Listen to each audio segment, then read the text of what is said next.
Ռուսական գազ ու նավթից Եվրամիությունը կտրելու փորձերից հետո ԱՄՆ նախագահը նույն հարցով հրապարակային կոչեր է սկսել անել Ասիայի առաջատար տնտեսությամբ երկրներին։ Թրամփը կարծում է, որ Ռուսները հասել են վերջին 2 տարվա նվազագույն մակարդակին։ Թրամփը հայտարարել է, որ Հնդկաստանի վարչապետ Նարենդրա Մոդին խոստացել է դրական քայլեր ձեռնարկել ռուսական նավթից կախվածությունը ել ավելի կրճատելու համար։ Թրամփի կարծիքով նման քայլի պետք է գնա նաև Չինաստանը, սակայն ի տարբերություն Դելհիի, Պեկինը կտրուկ մերժում է նման կոչերը եւ չի պատրաստվում վերանայել ռուսական էներգակիրների ներմուծման իր քաղաքականությունը։ Հնդկաստանի իշխանությունները խուսափում են ուղիղ հակադրությունից, նշելով, որ իրենց որոշումները հիմնվում են ազգային շահերի, ոչ թե արտաքին ճնշումների վրա։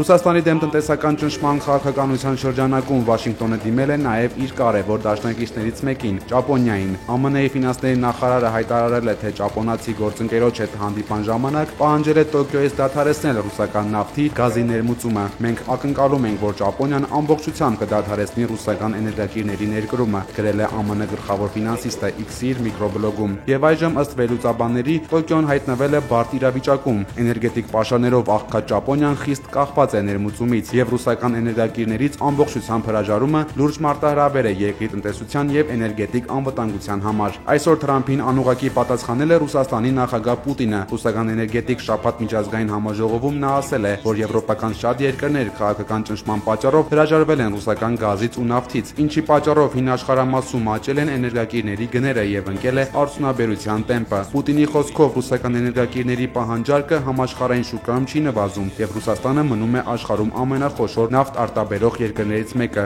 Նա հայտարարել է, որ առաջիկա 15 տարվա ընթացքում Ռուսաստանը նախատեսում է ատոմային էներգիայի հզորությունները ավելացնել մինչև 29 գիգավատ, ամրապնդելով իր դիրքերը համաշխարհային էներգետիկ համակարգում։